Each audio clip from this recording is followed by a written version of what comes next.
యేసుక్రీస్తు వారి నామంలో మీ అందరికీ శుభాలు తెలియజేస్తూ ఉన్నాను. మరి ఒకసారి సంఘంతో కలిసి మీ అందరితో కలిసి దేవుని వాక్యాన్ని పంచుకోవటానికి, అదేవిధంగా ప్రాముఖ్యంగా ప్రత్యేకమైనటువంటి దినముగా, సంతోషమైన దినముగా జరుపుకుంటూ దేవునికి కృతజ్ఞతాస్తుతులు చెల్లిస్తూ మనం అందరం కూడా ఆయన ఆవరణంలోనికి వచ్చాము.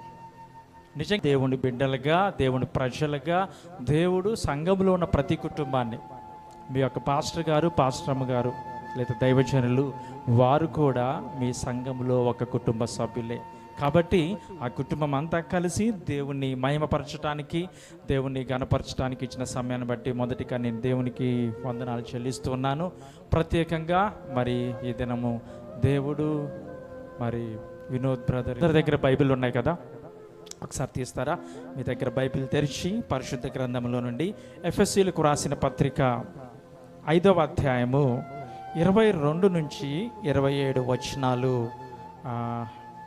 చదువుతాను. మీరందరూ శ్రద్ధగా గమనించవలసిందిగా కోరుచున్నాను. ఎఫెసీయులకు రాసిన పత్రిక 5వ అధ్యాయము 22 నుండి 27 వచనాల వరకు నేను చదువుతాను. మీరందరూ శ్రద్ధగా గమనించవలసిందిగా కోరుతున్నాను. స్త్రీలారా, ప్రభువునకు వలె మీ సొంత పురుషులకు లోబడి ఉండుడి. క్రీస్తు సంఘమునకు శిరస్సయ్యున్నలాగున పురుషుడు భార్యకు శిరస్సయ్యున్నాడు.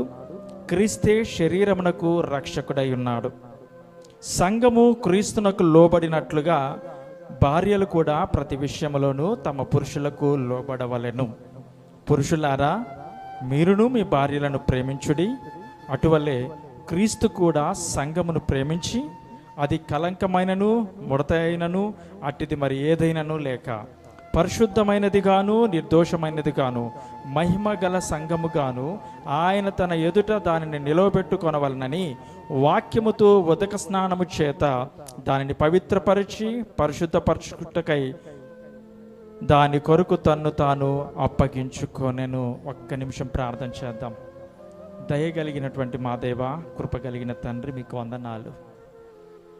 ఈ యొక్క రాత్రికాల సమయములో మీకు మా యొక్క నిండు హృదయాలతో కృతజ్ఞతాస్తుతులు చెల్లిస్తూ చదవబడినటువంటి వాక్య భాగం ద్వారా మా అందరితో మాట్లాడండి. ప్రత్యేకంగా ఈ యొక్క దినమును సంతోషకరంగా జరుపుకుంటున్నటువంటి దంపతులతో కూడా మీరు మాట్లాడమని అడుగుచున్నాం. ఈ సమయాన్ని మీ చేతికి అప్పగిస్తూ యేసుక్రీస్తు వారి నామంలో యొక్క ప్రార్థన అడిగి వేడుకొంచున్నాను తండ్రి, ఆమేన్. నిజంగా నాకు ఒక సంఘటన గుర్తుకొస్తుంది. ఈ సమయంలో మీరందరూ చదివిన వాక్య భాగాన్ని బట్టి చాలా రకాలుగా మీరు ఆలోచిస్తుండొచ్చు. కానీ ఒక ప్రత్యేకమైన సంఘటన, జరిగిన సంఘటన జ్ఞాపకం వస్తుంది. ఏంటి అంటే, ఒక గ్రామంలో ఒక మంచి పలుకుబడి, మంచిగా ఆర్థికంగా ఉన్నటువంటి మంచి పొజిషన్లో ఉన్నటువంటి ఒక కుటుంబం ఉంది. ఆ కుటుంబము కొన్ని తరాలుగా ఆ ప్రజలను పరిపాలిస్తున్నట్లుగా, వారి విషయాల్లో జోక్యం చేసుకున్నట్లుగా, వారి మంచి చెడుల్లో వాళ్ళు ఉన్నటువంటి విషయాన్ని చూస్తూ వస్తున్నప్పుడు వారి కుటుంబంలో తరతరాలుగా పిల్లలు వస్తూ ఉన్నారు, వంశాలు పెరుగుతూ ఉన్నాయి. అయితే 3rd generation, maybe 4th generation వచ్చేటప్పటికి వాళ్ళందరూ ఏం చేశారంటే, వాళ్ళ పిల్లల్లో నుంచి 2 మ్యారేజ్ చేశారు. ఆ మ్యారేజ్ చేసిన తర్వాత, వివాహమైన తర్వాత వారిద్దరూ నూతనమైనటువంటి వధూవరులు వారిద్దరూ కలిసి వస్తున్నప్పుడు ఆ కుటుంబం ఇలా అంటుందంట, డిస్కషన్ చేస్తున్నారు. ఏమని అంటే, వీళ్ళిరువురిని చూస్తూ ఉంటే ఆ కుటుంబానికి ఆదిమంగా ఉన్నటువంటి దంపతులు జ్ఞాపకం వస్తున్నారు అన్నారంట.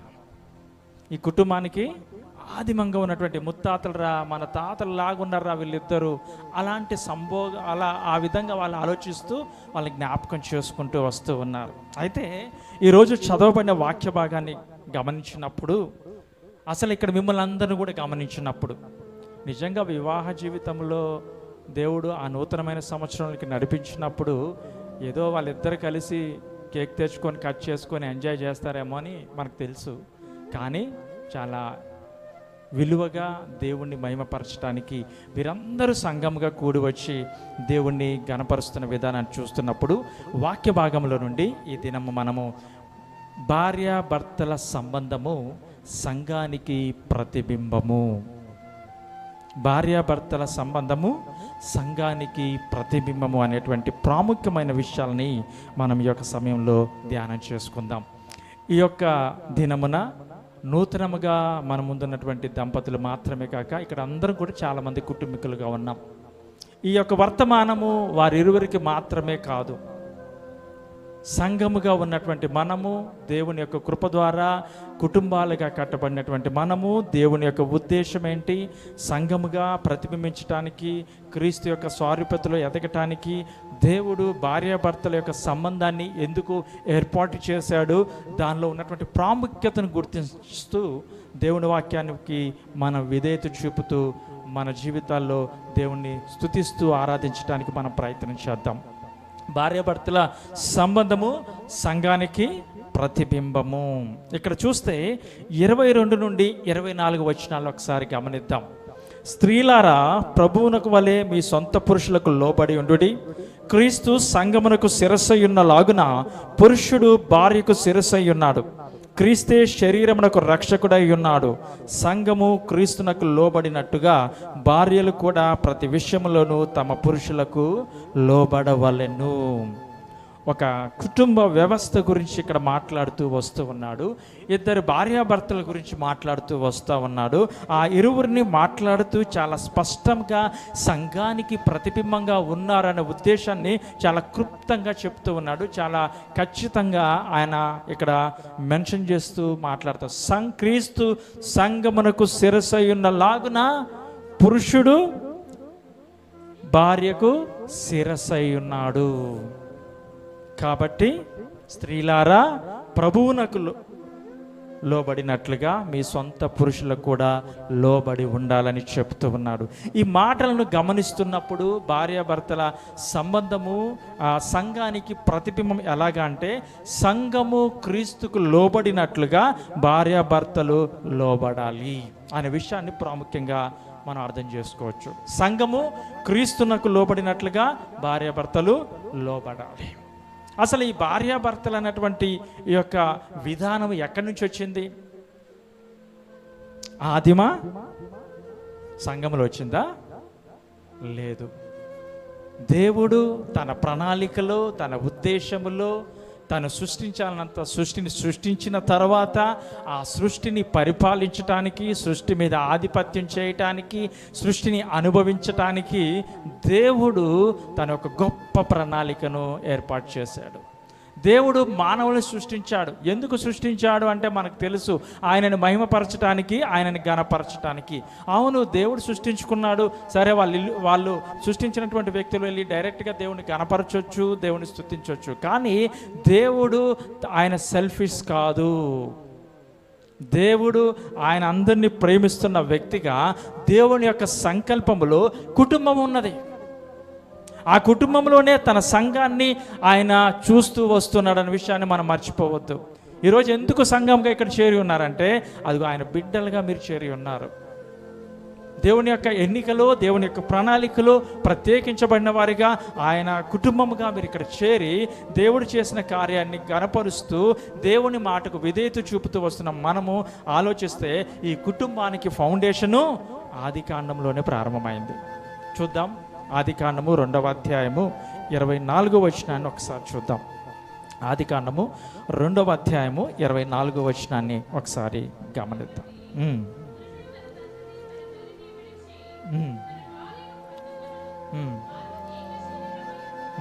చూడండి. వారు ఏక శరీరమై ఉందరు, తండ్రిని తల్లిని విడిచి భార్యను హత్తుకొనును. ఎవరు? పురుషుడు. సో కాబట్టి వారు ఏక శరీరమై ఉన్నారు. ఒక కుటుంబానికి ఫౌండేషను ఇక్కడ ప్రారంభమైంది. సంఘము క్రీస్తుకు లోబడాలి అన్న విధానాన్ని ఆలోచించాలి అన్న దేవుడు మొట్టమొదటిగా ఆయన సృష్టించినటువంటి మానవుల విషయంలో ఒక చక్కటి భార్యాభర్తల మధ్యలో ఉండవలసినటువంటి బాధ్యతలను తెలియజేస్తూ ఒక కుటుంబ వ్యవస్థను తీసుకొచ్చారు. ఇది ఏదో మన పూర్వీకులు తీసుకొచ్చిన వ్యవస్థ కాదు, లేకపోతే మనంతట మనలో కల్పించుకున్న వ్యవస్థ కాదు. కానీ ఇది దేవుడే కుటుంబానికి పునాది వేశాడు. ఈ యొక్క పునాది, కుటుంబం అనే పునాది, ఆయన క్రీస్తు యొక్క స్వారూప్యతలో తన ప్రజలందరినీ కూడా సంఘంగా, ప్రతిబింబంగా చూసుకోవాలని ఆయన ఆశపడుతూ ఉన్నాడు, నిరీక్ష పడుతున్నాడు. అందుకని ఈ దినమున సంఘము దేవుని కుటుంబము అని చెప్తా ఉన్నది. బాగానే ఉంది. భౌతికంగా సృష్టించినటువంటి ఆ మానవుల్ని ఇరువురిని దేవుడు ఏకం చేశాడు, వారిని ఏక శరీరులుగా ఉంచాడు, వారిని ఏక కుటుంబంగా జీవించటానికి, అక్కడ ఆయన సృష్టించిన యావత్తును వారు ఆధీనం చేసుకొని పరిపాలన చేయటానికి, అనుభవించటానికి, ఫలించడానికి, అభివృద్ధి చెందటానికి దేవుడు వారిని ఆ విధానంలో వారికి బాధ్యతలు అప్పగిస్తూ మీరు ఒకరికొకరు లోబడుతూ మీరు జీవించాలని చెప్తున్నప్పుడు నిజంగా ఫ్యామిలీకి ఇంత ఫౌండేషన్ ఇస్తే మనము దేవుని కుటుంబం అనేటువంటి ఎక్కడండి? మనం కూడా దేవుని కుటుంబం అని ఎలా చెప్పగలం? ఆ ప్రతిబింబాన్ని ఎక్కడ చూడగలమంటే చూడండి ఒక్కసారి ఎఫెసీయులకు రాసిన పత్రిక 2వ అధ్యాయము 19-20 వచనాలు ఒకసారి చూద్దాం. ఎఫెసీయులకు రాసిన పత్రిక 2వ అధ్యాయము 19-20 వచనాలు ఒకసారి గమనిద్దాం.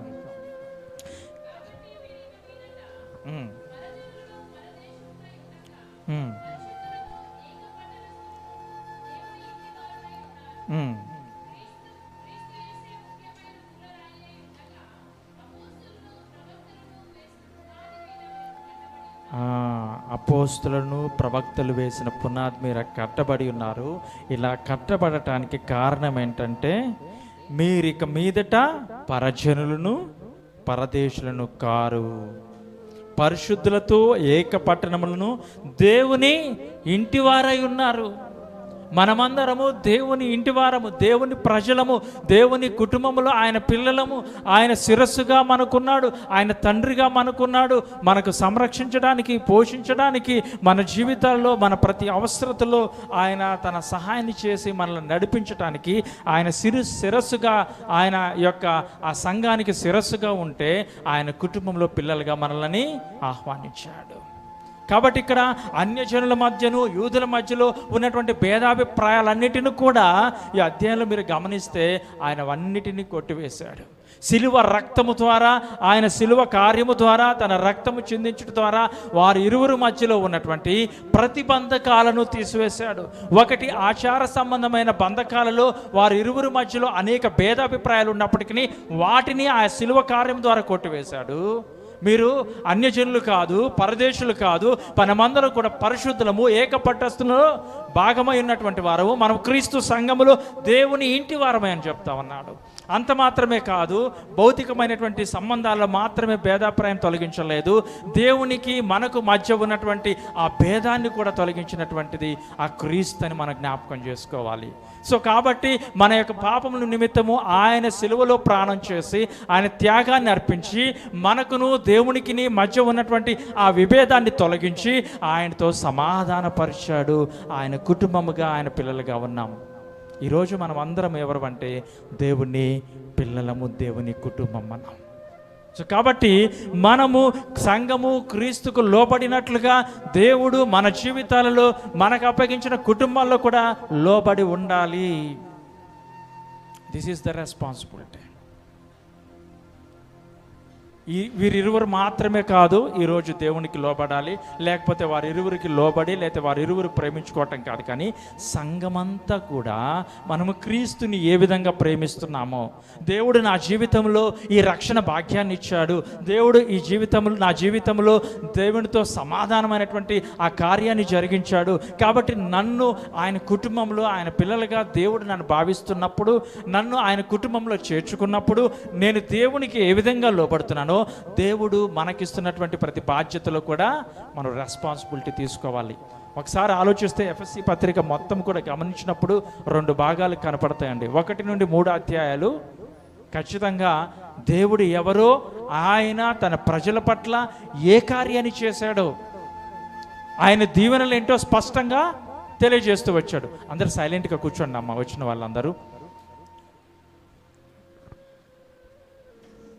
ఆ విషయాల్ని తెలియజేస్తూ వచ్చాడు. ఏ విధంగా ఆయన ఎన్నుకున్నాడు, ఏ విధంగా ఆయన రక్షించుకున్నాడు విషయాల్ని తెలియజేస్తూ, అదేవిధంగా 3వ అధ్యాయం తర్వాత నుంచి మాట్లాడుతూ వస్తాడు. 4వ అధ్యాయం, 5వ అధ్యాయం, 4వ అధ్యాయం నుంచి మాట్లాడుతూ మనము ఏ విధంగా జీవించాలి, మోరల్గా నైతికమైనటువంటి జీవిత విధానాన్ని ఇక్కడ మాట్లాడుతూ వస్తూ ఉన్నాడు. కాబట్టి దేవుని సంఘమైనటువంటి మనము క్రీస్తును ప్రతిబింబించేవారిగా ఎదగాలి అంటే మనము భౌతికంగా కూడా దేవుడు అప్పగించినటువంటి బాధ్యతల విషయంలో రెస్పాన్సిబిలిటీ తీసుకోవాలి. ఆ రెస్పాన్సిబిలిటీ ఏంటంటే భార్య భర్తకు లోబడాలి. లోబట్టం అంటే భయపడుతూ ఉండటమా కాదు, వారి ఉద్దేశాలను ఒకరు పంచుకుంటూ, ఒకరిని ఒకరు గౌరవించుకుంటూ, విధేయత చూపుకుంటూ, ఒకరు తగ్గించుకుంటూ, ఒకరు హెచ్చించుకుంటూ, వారు దేవుణ్ణి మహిమపరిచే వారిగా లోబడుతూ రావాలి. అంటే సరెండర్ అవ్వటం అంటే వారి ఉద్దేశాల్లో నిర్ణయాల్లో క్రీస్తుని కలిగి తీసుకుంటూ వారు దేవుణ్ణి మహిమపరిచే వారిగా ఉండాలి. ఆ విధానంలో లోబడాలి, కానీ ఈగో సిస్టంలో కాదు. నువ్వు ఎక్కువ నేను ఎక్కువ, ఈ యొక్క భేదం మన కుటుంబాల్లో చాలా మందిలో చూస్తూ ఉంటాం. నేను గొప్ప నువ్వు గొప్ప, నేను ఇంటికి యజమాను ఎవరు యజమానుడు ఎవరు యజమానుడు, ఇలాంటి భేదాలు కాదు. దేవుడు అందరినీ కూడా ఆయన ఉద్దేశంలో సృష్టించాడు, అందరినీ సమానంగా ఆయన సృష్టించాడు. ఒకవేళ బాధ్యతలలో హెచ్చు తగ్గులు ఉండొచ్చు, రెస్పాన్సిబిలిటీస్లో హెచ్చు తగ్గులు ఉండొచ్చు, కానీ అక్కడ ఆ హెచ్చు తగ్గులను సమానంగానే వారి ఇరువును చూస్తున్నాడు. అయితే బాధ్యతలలో మనము ఒకరు తగ్గించుకోవాలి, ఒకరు హెచ్చించబడుతూ రావాలి. ఆ రెండు కూడా బ్యాలెన్స్గా జరగాలి. అందునిమిత్తమే మనం దేవుని కుటుంబంగా దేవుడికి ఏ విధంగా లోబడతామో భార్య భర్తలు ఇక్కడ లోబడాలనేటువంటి నియమాన్ని ఇచ్చాడు. ప్రేమించాలనే విషయాన్ని భర్తకు చెప్తా ఉన్నాడు. నువ్వు ప్రేమించకుండా భార్య లోబడదు. ఈ మాటలు చెప్పడానికి మా అందరికీ సులువే. ఒకవేళ ఈ డిస్కషన్లో మేమిద్దరం కూర్చున్నామంటే మీరు ఎవరు ఇక్కడ ఉండరండి. మా చాలా డేస్ వెళ్ళిపోతాయి. కొద్ది పరిచయం అయినప్పటికీ వాక్యం విషయంలో మేము తర్జమా చేసుకుంటున్నప్పుడు, ఆలోచిస్తున్నప్పుడు చాలా గొప్ప సంగతులు మేము నేర్చుకుంటూ వస్తున్నాం. కాబట్టి దేవునికి మనం లోబడుతున్నట్టు దేవుడు మనకి ఇచ్చినటువంటి బాధ్యతల్లో లోబడుతూ రావాలి. కుటుంబముగా దేవుడు ఇచ్చినటువంటి బహుమానం అది గుర్తుపెట్టుకోవాలి. సో ఆ విధంగా ఒకటి కుటుంబము దేవుని యొక్క పునాది మీద కట్టబడింది, దేవుని యొక్క ఫౌండేషన్లో స్థిరపరచబడ్డది. అదేవిధంగా సంఘము కూడా దేవుని యొక్క ప్రణాళికలో ఆయన కుటుంబముగా కట్టబడుతూ వస్తుంది. సరే, భార్యాభర్తల సంబంధం సంఘానికి ప్రతిబింబంలో మొదటిగా క్రీస్తు యేసుకు లోబడినట్లుగా భార్యాభర్తలు ఉండాలనే విషయాన్ని మనం చూస్తూ వచ్చాం. రెండో విషయాన్ని చూద్దాం. 25వ వచనంలో ఇక్కడ ఇలా మాట్లాడతాడు, పురుషులారా మీరు మీ భార్యలను ప్రేమించుడు, అటు వాళ్ళని కూడా క్రీస్తు కూడా సంఘమును ప్రేమించి అది కలంకమైనను ముడతైనను. ఈ వచ్చిన భాగం అందరికీ తెలుసు. మనకి ఎలా ప్రేమించాలి అన్న విషయాన్ని స్పష్టంగా చెప్తున్నాడు. సంఘమును ప్రేమించినట్లుగా క్రీస్తు సంఘాన్ని ప్రేమించినట్లుగా ఇక్కడ బాధ్యతను గుర్తు చేస్తూ ఉన్నాడు. ప్రేమించడం అంటే జస్ట్ ఐ లవ్ యూ అనే పదాలు చెప్పుకొని అలా దినాన్ని గడుపుకోవటం కాదు. అది బాధ్యతతో కూడినటువంటి ప్రేమ. మీరు దేవుని ప్రేమను ఎప్పుడైనా గమనించారా? జస్ట్ ఆయన ఓన్లీ ఐ లవ్ యూ అని చెప్పాడా? నేను నిన్ను ప్రేమిస్తున్నానని చెప్పాడా? మనం చెప్పకపోయినా ఆయన ముందుగానే మనల్ని ప్రేమిస్తున్నా అన్నాడు. ఆయన ప్రేమను ఎలా వ్యక్తపరిచాడంటే ఒక రెస్పాన్సిబిలిటీగా, ఒక బాధ్యతగా తన ప్రేమను వ్యక్తపరిచాడు. నేను సృష్టించాను, కానీ వీళ్ళు నా మాట వినలేదు, వీళ్ళు నాశనానికి వెళ్ళిపోయినా, లేకపోతే పాపం వల్ల వచ్చు జీతం ఆ మరణానికి వెళ్ళిపోయినా నాకు బాధ లేదని ఆయన విడిచిపెట్టలేదు. వెంటనే ఆయన తన సంఘం కూర్చున్నటువంటి బాధ్యతను తీసుకున్నాడు, ఆయన కుటుంబాన్ని కూర్చున్నటువంటి బాధ్యత తీసుకున్నాడు. అందుకనే సంఘమును ప్రేమించినట్లుగా భార్యాభర్తలు ఇరువురు ప్రేమించు, భర్త భార్యను ప్రేమించాలి. ఇది సాధ్యమా? ఎంతమంది ప్రేమిస్తున్నారండి మీ కుటుంబాలు మీ భార్యలని? భార్యలు ఎంతమందిని మీరు భర్తలకు లోబడి అండర్స్టాండింగ్ చేసుకుని విధేయత చూపుతున్నారు? ఇది నేను వీరిరువురి గురించి చెప్పట్లేదు, ఇది సంఘం అంతటికి నేను చెప్తున్నాను. ఇది అందరికీ వర్తించేలాగా నేను ఆశపడుతున్నా. ఇది దేవుని సంఘము, దేవునికి ప్రతిబింబం. కాబట్టి నిజంగా ఏ విధంగా ప్రేమించాలి, ఏ విధంగా లోబడాలి, ఈ రెండు కూడా బాధ్యతల్లో చాలా స్పష్టంగా మాట్లాడుతూ వస్తున్నాను. చూపిస్తాను. పేతురు రాసిన మొదటి పత్రిక 3వ అధ్యాయము 1-2 వచనాల్లో ఒక్కసారి చూద్దాం. పేతురు రాసిన మొదటి పత్రిక 3వ అధ్యాయము 1-2 వచనాలు చదువుదాం.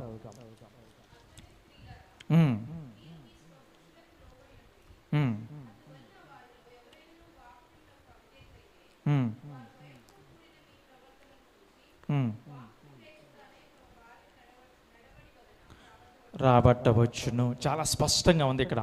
అటువలే స్త్రీలారా మీ మీ స్వపురుషులకు లోబడి ఉండుడి, అందువలన వారిలో ఎవరైనను వాక్యమునకు అవిధేయులైతే వారు భయముతో కూడిన మీ పవిత్ర ప్రవర్తనను చూచి వాక్యము లేకుండానే తమ భార్యల నడవడి వలన రాబట్టవచ్చు.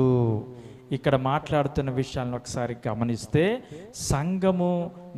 సంఘాన్ని దేవుడు ప్రేమించినట్లుగా భార్యాభర్తలు ఇద్దరు వారి బాధ్యతలు ఒకరు ప్రేమించాలి, ఒకరు లోబడాలి. అంటే ఇక్కడ లోబడే విషయంలో మనం స్పష్టంగా చూస్తే వారి ప్రవర్తన ద్వారా విధేయత చూపటం అనేది కనపడుతుంది. భార్య ఏ విధంగా భర్తకు లోబడుతుంది అంటే తన ప్రవర్తన ద్వారా, పవిత్ర ప్రవర్తన ద్వారా తన భర్తకు విధేయత చూపుతుంది. అంటే ఆ పవిత్రమైనటువంటి ప్రవర్తన చూపించాలి అంటే వారిరువురు వారి జీవితంలో ఏముండాలంటే వాక్యమునకు విధేయులైతే మాత్రమే చూపించగలరు. బయట ఉన్న సమాజం నిజంగా లోబడుతుందా? లోబడదు. రక్షించబడినటువంటి మనము మన జీవితాల్లో దేవుడు చేసిన కార్యాన్ని బట్టి క్రీస్తు ఆ విధంగానే దేవుని దగ్గర పరిశుద్ధంగా పవిత్రంగా జీవించాలని మన జీవితాన్ని దేవుని వాక్యానికి విధేయత చూపుతూ వస్తామో, అదేవిధంగా దేవుడు అప్పగించిన కుటుంబాన్ని భార్య అదేవిధంగా లోబడుతూ తన ప్రవర్తన ద్వారా కుటుంబాన్ని కట్టుకుంటూ వస్తుంది.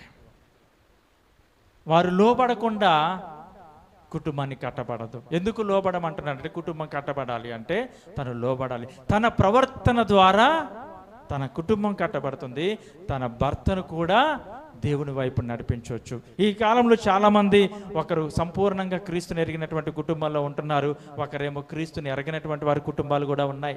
ఒకరు చక్కటి విశ్వాసంలో దేవుడు అంటే భయభక్తులు ఎదుగుతున్నటువంటి వారు ఉంటారు, ఒకరేమో ప్రార్థన వద్దు, విశ్వాసము లేదు, జనరల్గా వెళ్ళిపోతున్న లైఫ్ స్టైల్లో ఉంటారు. కానీ అలా కాదు, దేవుని వాక్యం చెప్తుంది, దేవుని బిడ్డలు మీరు వాక్యానికి విధేయత చూపినట్లుగా మీరు ఒకరికి లోబడి ఉండండి, మీ భర్తలకు లోబడి ఉండండి.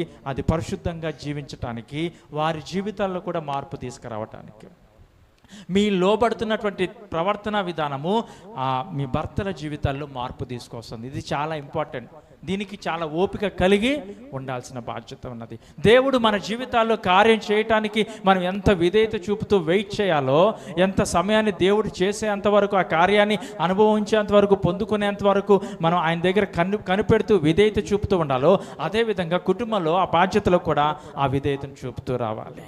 సో కాబట్టి ఆ బాధ్యత ఒకరు లోబడతామైతే, రెండో విషయాన్ని ఆ ప్రేమ విషయంలో కూడా చాలా చక్కగా చెప్తున్నాడు. ఇదే అధ్యాయం 7వ వచనంలో, అటువలనే పురుషులారా జీవమును కృపావరములో మీ భార్యలు మీతో పాలువారై ఉన్నారని ఎరిగి ఎక్కువ బలహీనమైన ఘటమని భార్యలను సన్మానించి మీ ప్రార్థనలకు అభ్యంతరము కలుగకుండానట్లుగా జ్ఞానము చొప్పున వారితో కాపురము చేయండి. జ్ఞానము కలిగి కాపురం చేయండి అంటాడు. తర్వాత ప్రార్థనలకు అభ్యంతరం కలగకుండా జాగ్రత్తగా వారిని పరిపాలించమంటాడు. వారు బలహీనమైనటువంటి ఘటమైనని మీరు వారిని సన్మానించండి. ఎలా ప్రేమించాలి? సన్మానం ద్వారా ప్రేమించాలి. రాగానే తిట్టడం ద్వారా, కోపం వ్యక్తం చేయటం ద్వారా, లేకపోతే ఆ మాటలు వాళ్ళు చెప్పిన మాటలు వినకపోతే వాళ్ళకి చాలా కోపం వస్తుంది కదా.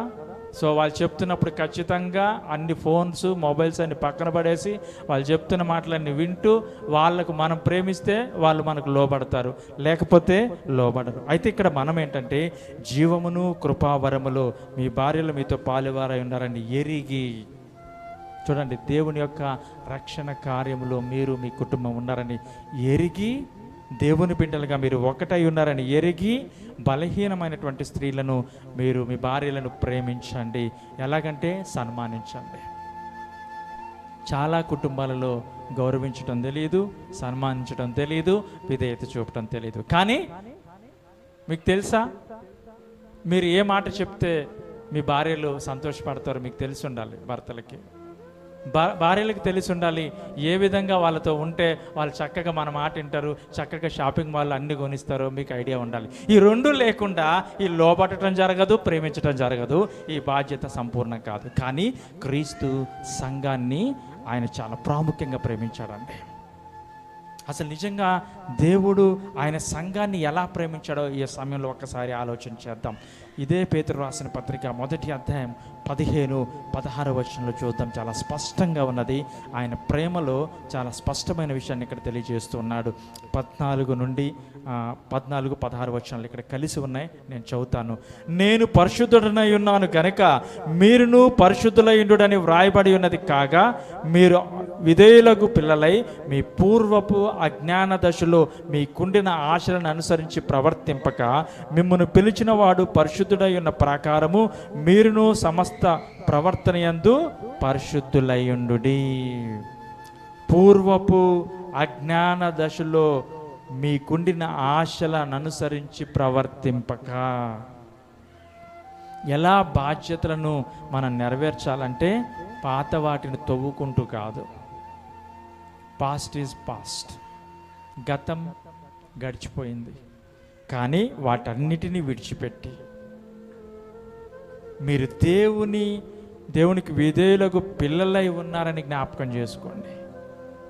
క్రీస్తు కార్యము ద్వారా దేవుని బిడ్డలుగా, దేవుని కుటుంబంలో ఉన్నవారిగా జ్ఞాపకం చేసుకుంటూ ఆ పూర్వపు అజ్ఞాన దశను మీరు విడిచిపెట్టి, ఆ ప్రవర్తన అంతటిని మీరు విడిచిపెట్టి, మిమ్మును పిలిచిన వాడు పరిశుద్ధుడై ఉన్న ప్రకారముగా మీరు సమస్త ప్రవర్తన యందు పరిశుద్ధులై ఉండండి.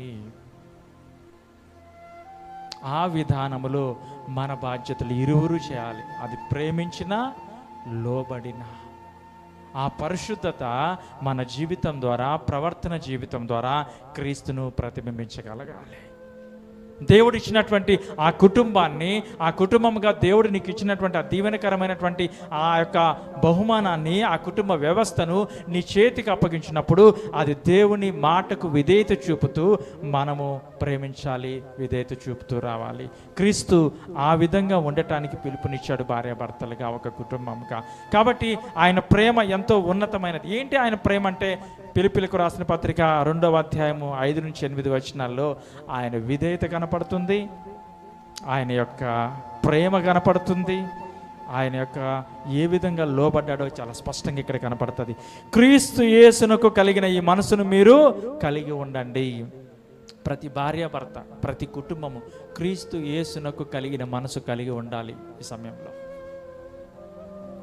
ప్రతి కుటుంబము ఆ మనసు కలిగి ఉండాలి. ఏంటో తెలుసా మీకు ఆ మనసు? యుగో చూపించుకోవటం కదా కాదు. చాలా స్పష్టంగా ఇక్కడ వాక్యం తెలియజేస్తుంది. ఏంటి అంటే, ఆయన దేవుని స్వరూపము కలిగిన వాడై ఉండి దేవునితో సమానముగా ఉండుట విడిచిపెట్టకూడని భాగ్యమని ఎంచుకొనలేదు, కానీ మనుషుల పోలికగా పుట్టి దాసుని స్వరూపమును ధరించుకొని తన్ను తానే రిక్తునిగా చేసుకున్నాడు. ఇక్కడ ఆయన ప్రేమను చూపిస్తూ ఉన్నాడు, ఇంకో పక్క తను విధేయతను చూపిస్తూ ఉన్నాడు. ఆలోచించండి. నేను ఒక్కడనే ప్రేమించాలా? నేను ఒక్కడనే విధేయత చూపించాలా? కానీ క్రీస్తు తన సంఘము కొరకు తండ్రి చిత్తానికి విధేయత చూపుతూ తన సంఘాన్ని ప్రేమిస్తూ ఉన్నాడు, తన శరీరాన్ని ప్రేమిస్తూ ఉన్నాడు, తన శరీరంలో ఉన్న ప్రతి అవయవాన్ని ప్రేమిస్తూ ఉన్నాడు.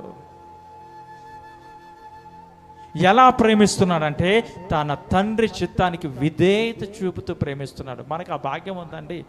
దేవుడు మనల్ని ప్రేమిస్తున్నాడంటే ఆలోచించండి, ఆయన ప్రేమలో ఆయన విధేయత చూపుతున్నాడంట. ఆ విధేయత ఎలాగంటే, ఆయన ఎలాంటి స్థానము కలిగినటువంటి వ్యక్తి? ఫస్ట్ ఆలోచిస్తే ఆయన దేవుడితో సమానమైనటువంటి వాడు, అంటే కో ఎగ్జిస్టెన్స్. తండ్రి అయిన దేవుడు, కుమారుడైనటువంటి దేవుడు, అదేవిధంగా పరిశుద్ధాత్మ దేవుడు, ముగ్గురు కూడా ఉనికిలో ఉన్న వ్యక్తులుగా, సమానులుగా అక్కడ జ్ఞాపకం చేస్తూ వారు ఆ త్రిత్వంలో ఉన్నటువంటి రెండవ వ్యక్తి అయినటువంటి యేసుక్రీస్తు ప్రభువారు ఈ లోకానికి తండ్రి చిత్తాన్ని నెరవేర్చడానికి ఆయన ఈ లోకానికి వచ్చారు. వారు అన్నిట్లో సమానస్తులే, కానీ వారి యొక్క బాధ్యతలు మాత్రము వేరువేరుగా ఉన్నాయి. కానీ క్రీస్తు తన సంఘాన్ని ప్రేమిస్తున్నాడు. తండ్రి యొక్క ప్రణాళికకు లోబడుతూ ఆయన ప్రేమిస్తున్నాడు. ఆయన లోబడుతున్నాడంటే చాలా సింపుల్గా లోబడ్డారు, మామూలుగా వచ్చేసాడు లోకానికి అనుకుంటున్నారా? కాదండి. ఆయన లోకానికి వచ్చి ఆయన లోబడిన విధానాన్ని చూస్తే ఆయన శ్రమలు అనుభవించాడు. Suffering Christ. యెషయా గ్రంథం చూస్తే మన పాపములన్నీ కూడా ఆయన మీద మొత్తపడ్డాయి. మన దోషములు అపరాధములన్నీ కూడా ఆయన మీద ఉంచి ఆయన నలగబొట్టబడ్డాడు, వ్యసనక్రాంతుడయ్యాడు. ఆయన ప్రేమను అర్థం చేసుకోండి.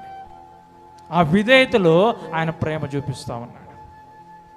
సంఘాన్ని ప్రేమిస్తున్నాడు ఒక పక్క తండ్రికి విధేయత చూపిస్తూ ఉన్నాడు. అంత మాత్రమే కాదు, తండ్రి సంపూర్ణ మానవుడిగా, సంపూర్ణ దేవుడిగా, తండ్రి నీ చిత్తం అయితే ఈ గిన్నెను తీసివేయి, లేదు అంటే నీ చిత్త ప్రకారంగా జరిగించు అని అంటాడు. ఆయన ప్రేమ చూడండి, ఆయన విధేయత చూడండి. తన బిడ్డలను ఆ యొక్క మరణకరమైన స్థితిలోంచి బయటికి తీసుకురావటానికి, ఆ పాపముల నుంచి బయటికి తీసుకురావటానికి ఆయన ప్రేమిస్తున్న విధానం అది. కుటుంబము ఎందుకు ఒకరు లోబడాలి, ఒకరు ప్రేమించాలి అంటే, కుటుంబము దేవుని సంఘముగా కట్టబడటానికి, ఒకరినొకరు ఆదరించుకోవటానికి, ఒకరినొకరు ప్రేమ చూపించుకోవటానికి, ఒకరి ఎడల ఒకరి పరిస్థితుల్లో అధిగమించటానికి, ఆ యొక్క కంపాషన్ చూపించుకుంటూ రావటానికి సంఘము కుటుంబం ఆ బాధ్యతలు కలిగి ఉండాలి. ఇక్కడ దేవుడు క్రీస్తే ఆయన తన సంఘాన్ని ప్రేమిస్తున్నాడు. ఆయనే దాసుని స్వరూపముగా ఈ లోకానికి వచ్చాడు. శరీరాన్ని అదనంగా దార్చుకున్నాడు. ఎలా అంటే రిక్తుడైపోయాడు, సిలువ మరణము పొందినంతగా. చూడండి, ఆయన విధేయత, ఆయన యొక్క ప్రేమ సంఘం పట్ల అలా ఉన్నది. మరి క్రీస్తు ఆ విధంగా సంఘాన్ని చూడాలనుకుంటున్నప్పుడు ఏ కలంకము లేకుండా, ఏ ముడత లేకుండా చాలా యంగ్గా కనపడాలి, నా సంఘము చాలా పవిత్రంగా కనపడాలి, ఒక దినమున దేవుని ఎదుట సంఘము పవిత్రంగా కనపడాలి, పరిశుద్ధంగా కనపడాలని ఆయన ప్రేమ మనకు అక్కడ కనపడతా ఉంది. ఆ విధంగా సంఘం ప్రతిబింబించాలని దేవుడి కుటుంబ వ్యవస్థనిచ్చాడు. ఆ కుటుంబ వ్యవస్థకి బాధ్యతలు ఇచ్చాడు. అదేవిధంగా ఆయన మాదిరికరంగా తను ప్రేమించి చూపించాడు. మరి మనకు బాధ్యత ఏంటంటే, ఆయన ప్రేమించిన విధంగా మనం ప్రేమించగలుగుతున్నామా? మనం ప్రేమించగలుగుతున్నామా? అంటే ప్రేమించాలి అంటే ఖచ్చితంగా దేవుని ఆజ్ఞల ప్రకారం సమతుల్య జీవితాన్ని కలిగి ఉండాలి. సమతుల్య జీవితాన్ని కలిగి ఉండాలి. ఏ విధంగా 26, 27 వచనాల్లో ఆయన సంఘము కోసం తన ప్రాణాన్ని పెట్టడానికి కూడా వెనుకాడలేదు. మనందరి నిమిత్తం తన ప్రాణమును పెట్టడానికి, తను వెల చెల్లించి మనల్ని కొనుక్కోవటానికి ఆయన ఒక్క అడుగు కూడా వెనక వేయకుండా, తను దేవుడై ఉన్నప్పటికీ నిన్ను నన్ను ప్రేమించినప్పుడు, దేవుడు మనకిచ్చిన కుటుంబాన్ని ఎందుకు ప్రేమించలేం?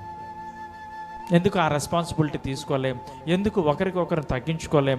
ఎందుకు ఒకరికొకరం ప్రేమించుకోలేం? ఆ లోబడుటలో ప్రేమ వ్యక్తమవుతుంది, ఆ ప్రేమించుటలో ఆ బాధ్యత కనపరచబడుతుంది. ఈ రెండింటిని కుటుంబంలో కనపరచాలి. అది క్రీస్తు కనపరిచి చూపించాడు. ఒక పక్క బాధ్యతను, ఒక పక్క విధేయతను, ఒక పక్క ప్రేమను, అన్నిటినీ ఆయన సంఘం పట్ల తీస్తూ వచ్చాడు. కాబట్టి సమతుల్యం చాలా అవసరం. మరి ఆ సమతుల్యం కలిగిన కుటుంబము క్రీస్తు సంఘానికి ప్రతిబింబంగా ఉంటుంది. కాబట్టి ఆ సమతుల్యతలో ఎదిగినప్పుడు, ఆ సమాధానంలో ఎదిగినప్పుడు, క్రీస్తును కలిగిన కుటుంబంగా జీవిస్తూ, లోబడుతూ, విధేయత కలిగి జీవిస్తున్నప్పుడు, భార్యాభర్తల సంబంధమే కాదు, ఆ కుటుంబం అంతా కూడా సంఘానికి ప్రతిబింబంగా ఉంటుంది, క్రీస్తు కుటుంబముగా ఉంటుంది. అందుకని చివరిగా ఆ కుటుంబంలో దేవుని యొక్క దీవెనలు జ్ఞాపకం చేసి నేను ముగిస్తాను. ఒకసారి చూద్దాం కీర్తనలో 128వ కీర్తన. అలాంటి కుటుంబము యొక్క దీవెనలు ఎలా ఉంటాయో ఒకసారి ఆలోచించేద్దాం. 128వ కీర్తన 1 నుండి చదువుదాం. యెహోవా యందు భయభక్తులు కలిగి ఆయన త్రోవల యందు నడుచువారందరూ ధన్యులు. నిశ్చయముగా నీవు నీ చేతుల కష్టార్జితమును అనుభవించదవు. నీవు ధన్యుడవు, నీకు మేలు కలుగును. నీ లోకిట నీ భార్య ఫలించు ద్రాక్షవల్లి వలె నుండును. నీ భోజనపు బల చుట్టూ నీ పిల్లలు ఒలీవ మొక్కల వలె నుందురు. యెహోవా యందు భయభక్తులు గలవాడు ఇలాగూ ఆశీర్వదించబడును. యెహోవా యందు భయభక్తులు కలిగినటువంటి కుటుంబము ఇలాగున ఆశీర్వదించబడును. కాబట్టి మనము దేవుని యొక్క సంఘమును గుర్తుపెట్టుకొని, దేవుడు కుటుంబంగా మనకు బాధ్యత ఇచ్చాడని గుర్తుపెట్టుకొని, ఆ యొక్క బాధ్యతలని దేవుని ఉద్దేశ ప్రకారంగా నెరవేరుస్తూ విధేయత చూపుతూ దేవుని మాటకు లోబడుతూ మనం జీవించినప్పుడు, ఆ సమతుల్యతను మనం పాటించినప్పుడు, ఒకరికి ఒకరు సమతుల్యతను పాటిస్తూ వచ్చినప్పుడు, అలాంటి కుటుంబ జీవితంలో దేవుని యొక్క దీవెనలు ఎలా ఉంటాయంటే ఇదిగో ఈ విధంగా ఉంటాయి. ఎందుకంటే వారు దేవునికి లోబడుతున్నారు. కుటుంబాన్ని ప్రేమించగలుగుతున్నారు అంటే దేవుణ్ణి ప్రేమించగలుగుతారు. కుటుంబాన్ని ప్రేమించట్లేదు, కుటుంబ పట్ల బాధ్యత తీసుకోవట్లేదు అంటే దేవుని విషయంలో కూడా వాళ్ళు ప్రేమించట్లేదు, బాధ్యత తీసుకోవట్లేదు. కాబట్టి ఎవరైతే కుటుంబాన్ని ప్రేమిస్తుంటారో, కుటుంబ రెస్పాన్సిబిలిటీ తీసుకుంటారో, వారు దేవుణ్ణి ప్రేమిస్తున్నప్పుడు వారి యొక్క త్రోవల యందు దేవుడు వారి జీవితంలో ఎలాంటి దీవెన అంటే, నీ చేతుల కష్టార్జితమును అనుభవించదవు. నువ్వు కష్టపడుతున్న శ్రమ అంతా కూడా ఫ్రూట్ఫుల్గా నీ జీవితంలో, మీ కుటుంబంలో కనపడుతుంది. మీ పిల్లలు అనుభవిస్తారు, మీ తరతరాల పిల్లలు ఆ యొక్క దీవెన చేత వారు పోషించబడతారు, కష్టార్జితము అనుభవిస్తారు. చాలామంది జీవితాల్లో దేవుని ప్రేమించరు, దేవునికి ఇవ్వాల్సినటువంటి ప్రాముఖ్యతనివ్వరు. లాస్ట్కి వచ్చేటప్పటికి కష్టాలు వచ్చినాయండి, శ్రమలు వచ్చినాయండి, మాకే సరిపోవట్లేదండి. మరి దేవుని విషయంలో ఆలోచించినప్పుడు, దేవునికి ఇవ్వాల్సిన ప్రాముఖ్యత, ప్రాధాన్యత వీటినన్నిటినీ కనపరిచినప్పుడు మనం ఎలా సంతృప్తిగా ఉండగలుగుతాం? కాబట్టి ఆయన యందు విధేయత చూపుతూ వెళ్ళినప్పుడు ఆయన చేతుల కష్టార్జితను అనుభవించేలాగా చేస్తాడు. అంటాడు, నీవు ధన్యుడవు, నీకు మేలు కలుగును. ఆ మేలు ఎలా ఉంటుందంటే చాలా అద్భుతంగా ఉంటుంది. నీలోగిట నీ భార్య ఫలించు ద్రాక్ష వలవల నుండును, నీ భోజనపు బల్ల చుట్టూ నీ పిల్లలు ఒలీవ మొక్కల వలె ఉంటారు. ఇది మనము క్రైస్తవ జీవితంలో నిరీక్షించవలసినటువంటి ఆశీర్వాదం. ప్రతి కుటుంబం ఈ దీవెన నాకు కావాలయ్యా, నా కష్టాన్ని నేను అనుభవించాలి, నా కుటుంబం అనుభవించాలి, మేము సంతోషంగా ఉండాలి, నిన్ను ఘనపరిచేవారిగా ఉండాలి, నా భోజనపు పళ్ళ చుట్టూ నా పిల్లలందరూ కలిసి సంతోషంగా నిన్ను మహిమపరిచే వారిగా ఉండాలి, ఈ దీవెన నాకు దయచేయని ప్రార్థించాలి. అయితే దీవెన రావాలి అంటే ఆయన అంటాడు, ఆయన త్రోవల యందు నడుచువారు ధన్యులు, యెహోవా యందు భయభక్తులు కలిగి. కాబట్టి మరి దేవుని యందు భయభక్తులు కలిగి ఏ కుటుంబము అయితే ఆయన త్రోవల యందు నడుస్తారో వారు ఈ విధంగా ఆశీర్వదించబడతారు. వారి కుటుంబము సంఘముతో పాటు క్రీస్తు యొక్క సంఘాన్ని ప్రతిబింబించేటువంటి కుటుంబంలో కనపడతారు. ఈరోజు మిమ్మల్ని అందరిని చూస్తుంటే అలాగే ఉంది. దేవుడు వారి ఇరువురిని, నూతన దంపతులను ఇరువురిని ఆశీర్వదించి వారి జీవితంలో ఎన్నో సమస్యలు, ఎన్నో పరిస్థితులు గుండా వెళ్ళారు. కానీ ఈరోజు ఇంత ఆనందంగా దేవుని కుటుంబంలో వారు దేవుని మహిమపరచడానికి, వారొక్కరిగా వారికి ఇచ్చినటువంటి కుటుంబంగా మాత్రమే కాదు, దేవుని కుటుంబంతో కలిసి వారు ఘనపరచడానికి దేవుడు ఇచ్చాడు. కాబట్టి ఆ కృపను దేవుడు ఏ విధంగా అయితే లేఖనంలో తెలియచేశాడో, మరి 128వ కీర్తనలో ఉన్నటువంటి దీవెనను వారు పొందుకుంటూ, వారు అనుభవిస్తూ, దేవుడు వారికి అప్పగించిన సంఘమంతట్లో కూడా ఈ దీవెనను వారి జీవితాల్లో, వారి కుటుంబాల్లో పొందుకొనటానికి, వారికి నడిపించడానికి కావాల్సిన జ్ఞానమును, వివేచను, పరిశుద్ధ ఆత్మదేవుని యొక్క సహాయమును వారిరువురికి, వారి కుటుంబానికి, అదేవిధంగా దేవుని సంఘమంతటికి దేవుడు ఈ దీవెన అనుగ్రహించునుగాక. ఆమేన్. ప్రార్థన చేసుకున్నాం ఈ సమయంలో. చాలా